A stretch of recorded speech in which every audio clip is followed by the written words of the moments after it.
订婚当晚，婆婆突然反悔，要拿回我6万的彩礼钱。我如数还回去后，告诉他们要退婚，谁知婆婆当场翻脸，订婚视频都拍了，你不嫁我儿子还想嫁谁？男友也在一旁帮腔，我们5年的感情，比不上6万块钱吗？我不想和他们多废话，打算扭头离开，可不曾想，公公直接将门反锁，婆婆和男友猛地从身后抱住了我。儿子，赶紧生米煮成熟饭，到时候他带了肚子，成了破鞋，我看谁还敢要他。下一瞬，我的衣服被撕开，裤子也被扒走，男友一巴掌打在我脸上，他咬牙切齿道：你想害我成光棍，想让全村人看我笑话是不是？巨大的屈辱包裹着我，我一脚踹在了婆婆的鼻子上，男友慌了神，我则趁此机会亮出警官证，掏出手铐将男友双手铐住。你还敢袭警？亲爱的朋友，你有没有过这样的时刻，偶然翻开一本旧书，指尖触到泛黄的纸页，突然就想起某个午后，阳光透过窗棂洒在书籍上，连灰尘都在光束里慢慢飘。那时的时光好像特别慢，慢到能把书中的每一句话都嚼出味道。欢迎来到时光书房，喜欢我的朋友欢迎点击订阅分享。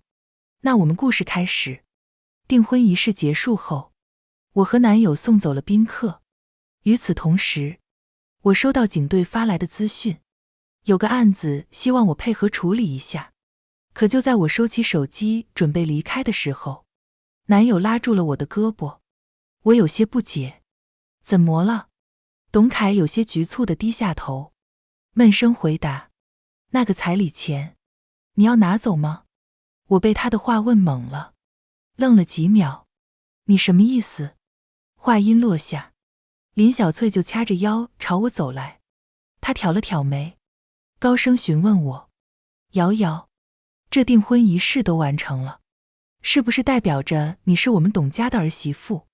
我一头雾水，但还是配合地点了点头。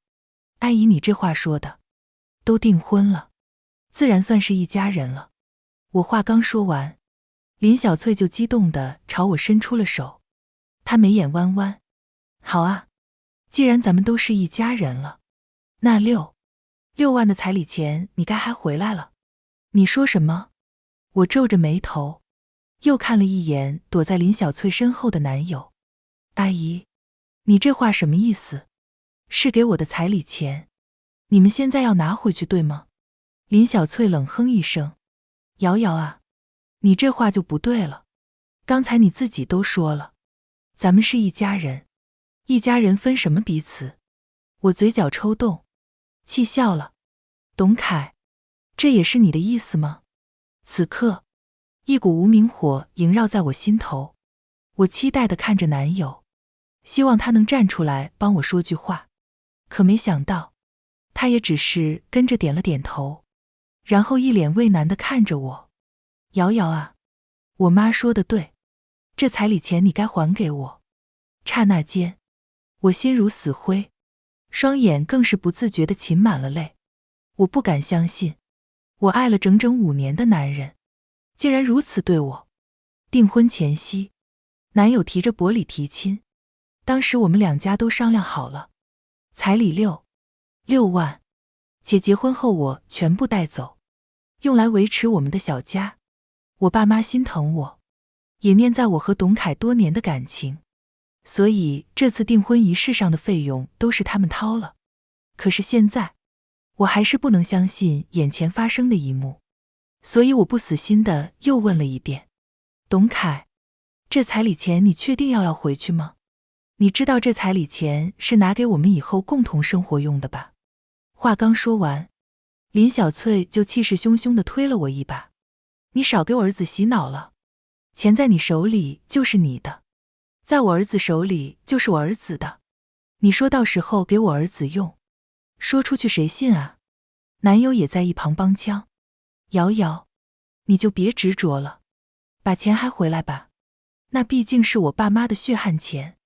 话说到这份上，我也终于明白了这家人的真面目。愤怒、委屈和不甘交织在我心头，最后我擦了一把眼泪，然后从包里掏出彩礼钱扔了过去。好啊，这钱给你们，这婚也不用结了。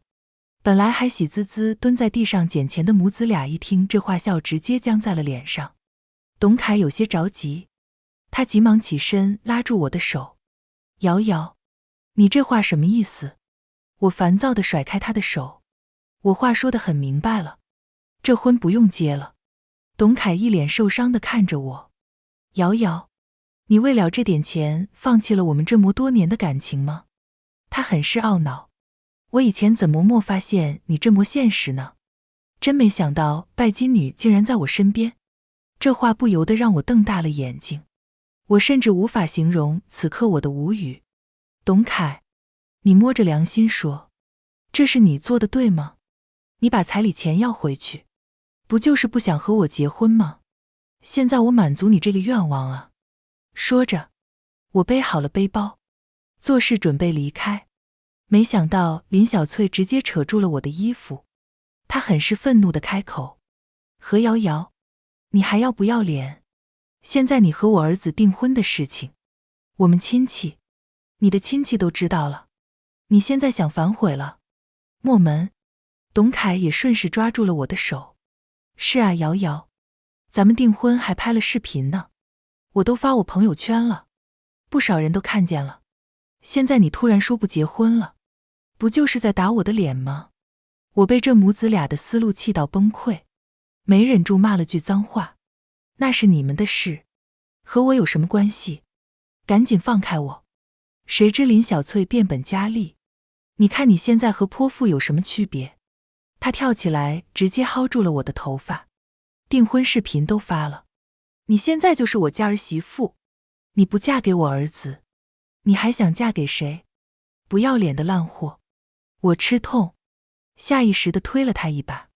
林小翠没站稳，直接倒在了身后的沙发上。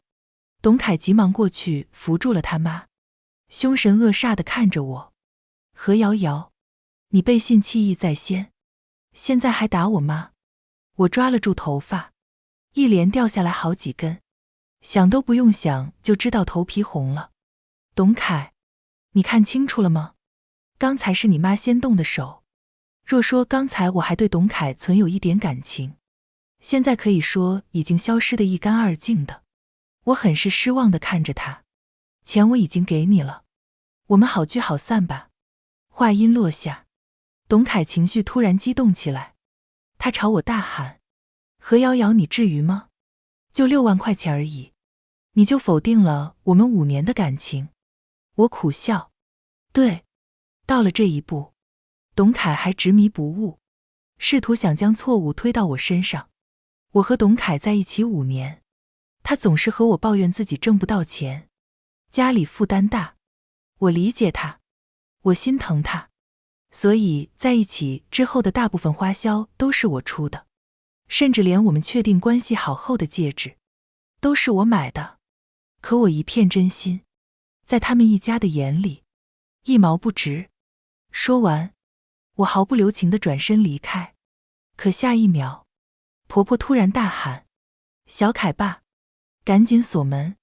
饶是我反应再迅速，可还是抵不过人家一家3口的配合。等我赶到院子里的时候，董大军已经锁好了门，他挡在门口，展开双臂：瑶瑶啊，你要是不和我们小凯结婚，那你今天也别想出这个门了。我往后退了几步，你们这是想囚禁我？几秒过后，婆婆扶着腰小跑了出来，她狠狠地剜了我一眼：瑶瑶啊，你有必要把话说这么难听吗？你收了彩礼钱，却不和我儿子结婚，这事你觉得你做的对吗？我哑笑：钱不是在你们的要求下也还回去了吗？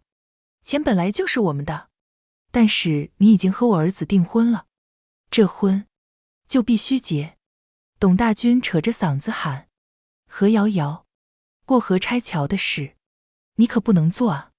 我的注意完全被他吸引，却没感觉到身后的来人。等我有感觉的时候，我已经被林小翠和董凯扑倒了地面上。林小翠狞笑着，看你以后还敢不敢跑了。儿子，赶紧把生米煮成熟饭，到时候他带了肚子，成了破鞋，还要求着你和他结婚呢。而受到鼓舞的董凯手也莫忍住拽上了我的裤子，他整张脸贴了过来，呼出的气体喷洒在我的脸上。瑶瑶，咱们在一起这么多年，你都不肯让我碰你一下，现在咱们订婚了，你就满足我吧。我没忍住朝他啐了一口，赶紧放开我，不然我动手了。没想到被激动的董凯反手给了我一巴掌，他满脸通红。何瑶瑶，我们订婚了，你还想着退婚？你不就是想让别人看我笑话吗？我偏不让你如意。我不停地晃动着身体，一旁的董大军也加入了压制我的场面。突然，一声布料撕开的声音传到了我耳中，我的衣服被撕开了。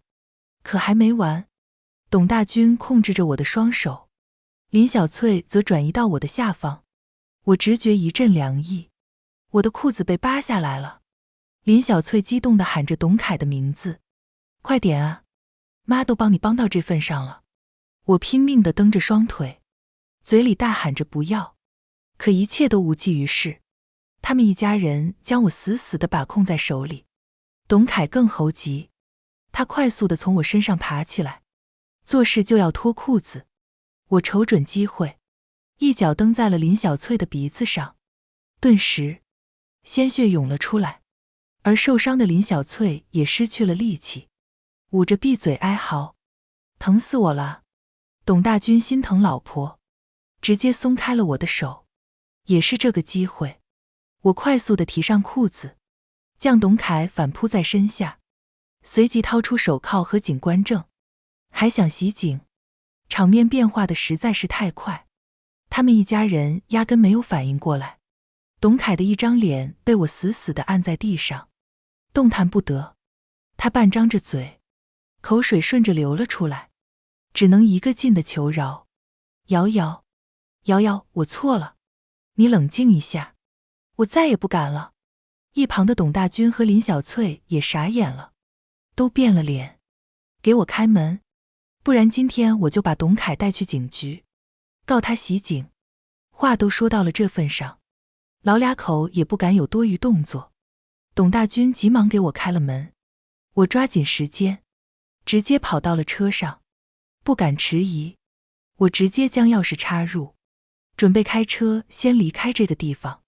可就在启动的那一瞬，车子冒出了一阵白烟，车不能开了。瞬间，我的情况从主动又再一次变成了被动。透过车窗，我看到他们老俩口愤怒地朝我跑来。我着急忙慌地掏出手机，给局里打了电话。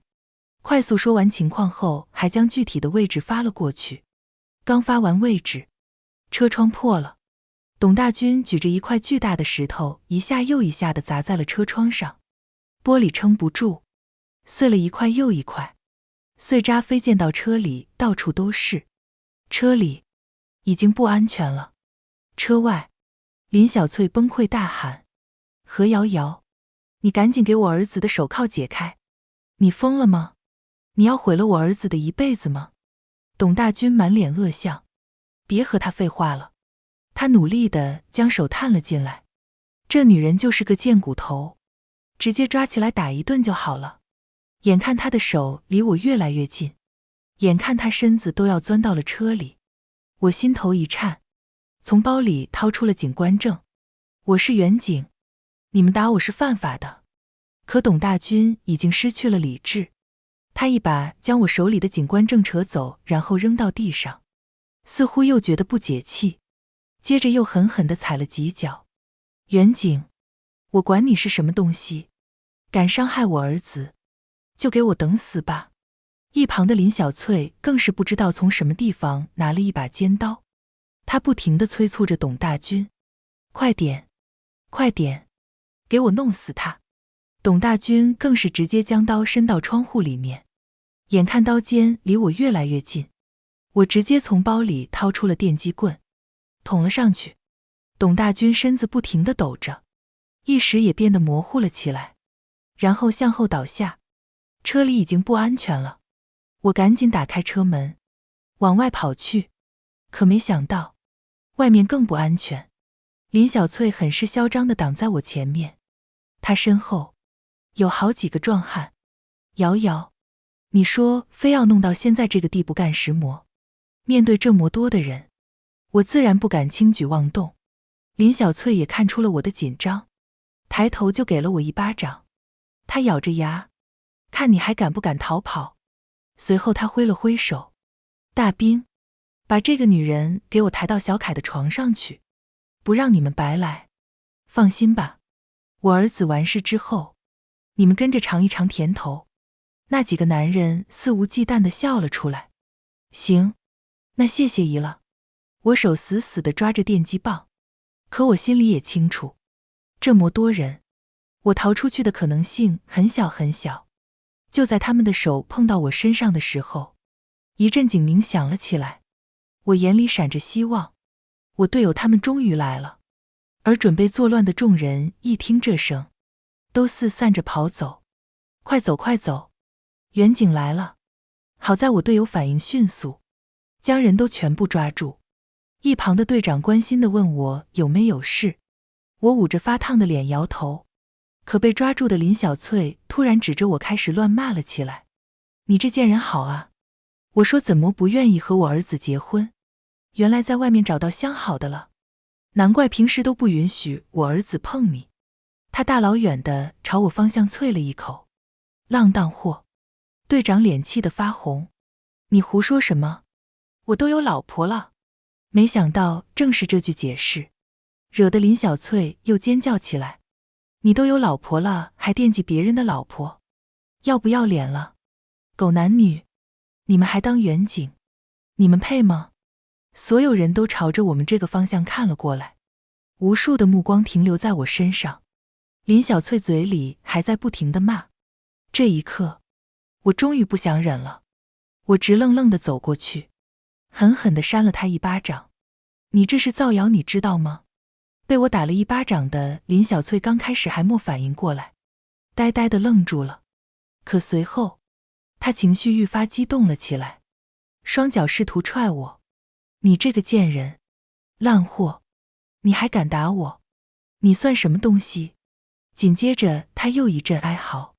远警打人了，没有天理啊！面对他这种耍无赖的人，队长也无计可施，只能无奈地叹气。先回局里吧。你也是，这么冲动干什么？我双手捂着胸口，跟在队长后面上了车。刚才发生的种种事情让我难以忘怀。我不敢想，要是我没有顽强抵抗，是什么样的后果？路上，队长很是犹豫，张了张嘴又闭上，最后快到的时候才默忍住开口问了一句：到底发生什么事了？瑶瑶，今天你不是订婚吗？怎么闹成这样子了？我偏头看着他，一时间不知道该如何回答。说只是因为6万块钱，对面就要霸王硬上弓？还是说和我相恋5年的男友，连6万块的彩礼都不愿意给我？可无论是哪一种，让我都难以启齿。到了警局，下车的时候，我看到了男友一家3口，董大军也已经清醒过来了。一旁的好友急忙把我拉到宿舍，递给我毛巾，先把你身上的血擦一擦，我给你找件衣服。我木木地看向胸口处，才发现伤口还在流血，想来是之前和董大军争斗的过程中造成了伤口。丽丽一边给我擦身体，一边心疼地看着我。在她温柔的抚顺下，我才缓缓开口，讲述了今天我的遭遇。她眼眶微红，有些愠怒。这个董凯，平时人模狗样的，没想到背后是这样的人，必须让他们坐牢。我无助地摇了摇头，泪水也涌了出来。坐牢不现实，只能和解，因为我也攻击对方了。当下最好的解决方式，只能是和解。果然，当我再度出现在警局的时候，董凯一家三口已经解开了手铐。队长一脸严肃地瞪着他们：“你们这是囚禁，知道吗？”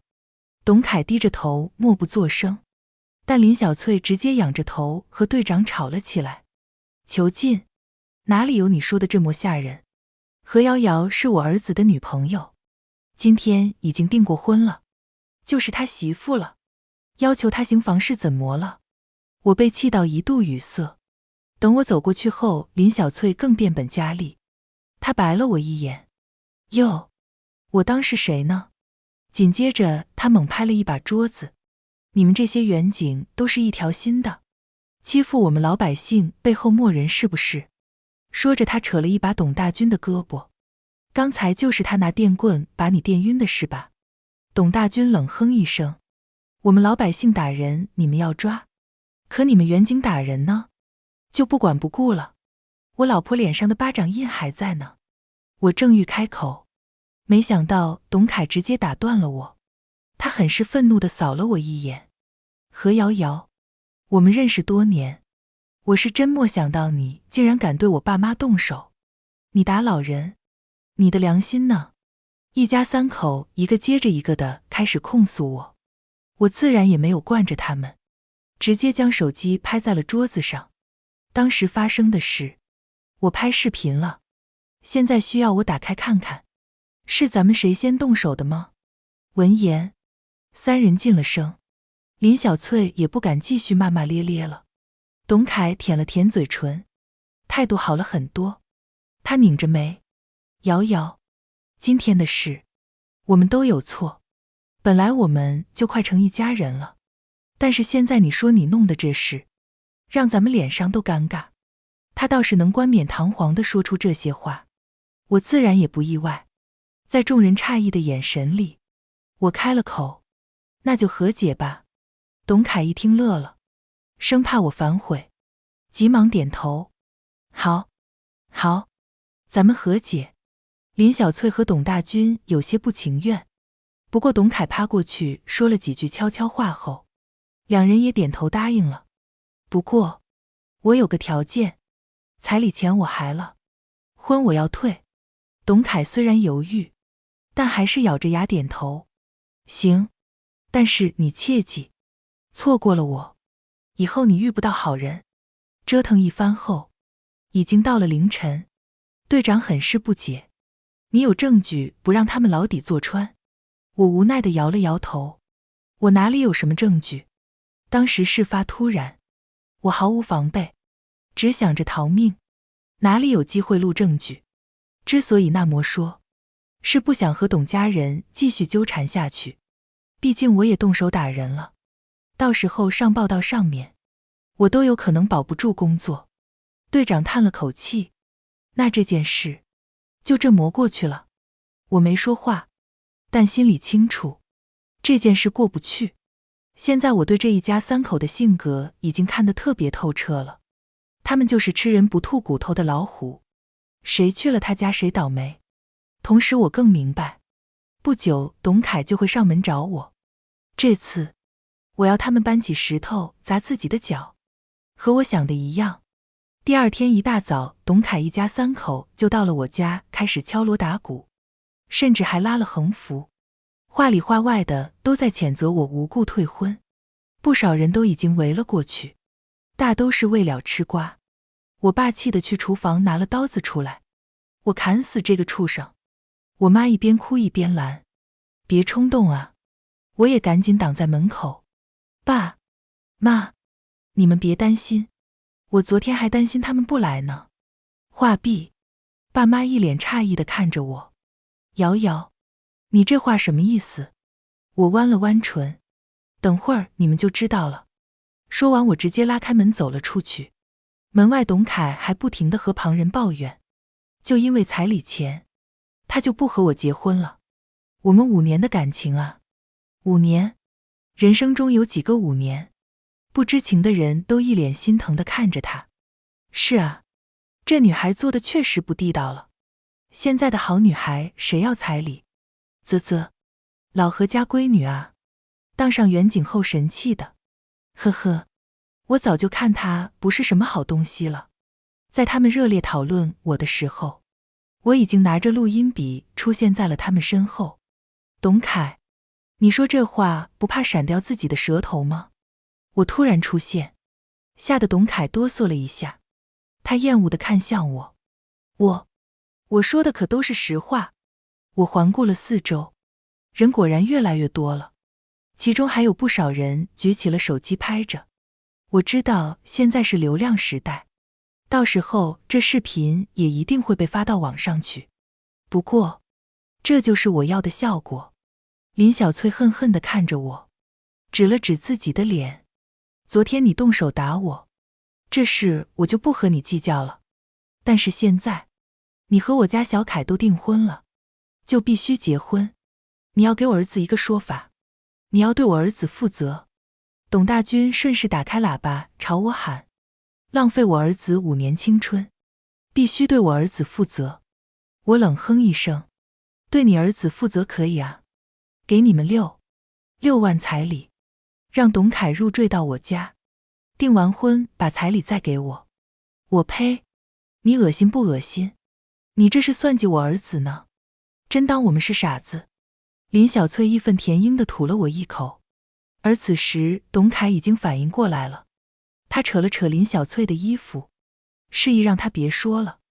可已经上头的林小翠压根止不住嘴，她喋喋不休地抱怨，你们大家伙来评评理，我儿子娶一个媳妇要6万彩礼，订完婚了还握着钱不悬，这钱是我给我儿子的，理应到我儿子手里。你们说我这过分吗？本来还看戏的众人此刻也终于明白了过来，他们鄙夷地看着董凯一家人，你这是想白嫖呢？我懂了，你们6万的彩礼，订完婚了还要走，难怪人家女孩不乐意呢。背对回去的林小翠显然不服气，叉着腰和对方互骂了起来，而我也趁乱开口，董凯，咱们在一起的这些年，你花了我多少钱？心里应该清楚吧？恋爱期间的共同花销我就不问你要了，现在还钱？之前你投资地摊问我借的1万5，该还我了吧？1年前，董凯找到我说要做点小生意，我要快点挣钱，然后和你结婚，要不然到时候你跟别人跑了怎么办？我有些犹豫，现在大环境不好，投资做生意有风险吧？没想到我的这句话却像是戳痛了董凯，他不满地朝我发泄，你是不是不相信我？我们都这么多年了，我做人做事你还不知道吗？当时他正失业，压根找不到工作，我思虑再三后还是同意了。他眼中一喜，伸手问我要钱，那你先借我点启动资金。我对他信心十足，再加上那时候我爱他爱得死去活来的，所以就借了。可没想到他拿着钱摆了地摊，第一天被城管抓住后他再也没摆了，那些样品也都堆放在了家里，钱自然也是打了水漂。这一年我害怕打击他自信心，一直没有提过这笔钱的事，所以猛地一提，董凯有些慌张，他神色不安，咱们说订婚的事呢？提前干实模。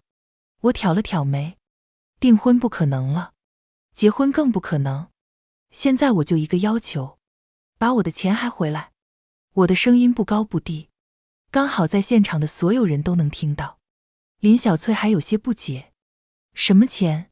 你少胡说八道了，我儿子欠你钱，早知道他们一家会来这一手，所以我提前将账单和借条列印了出来，然后在摄像头面前晃了晃，你们大家看一看，这就是他欠我钱的证据。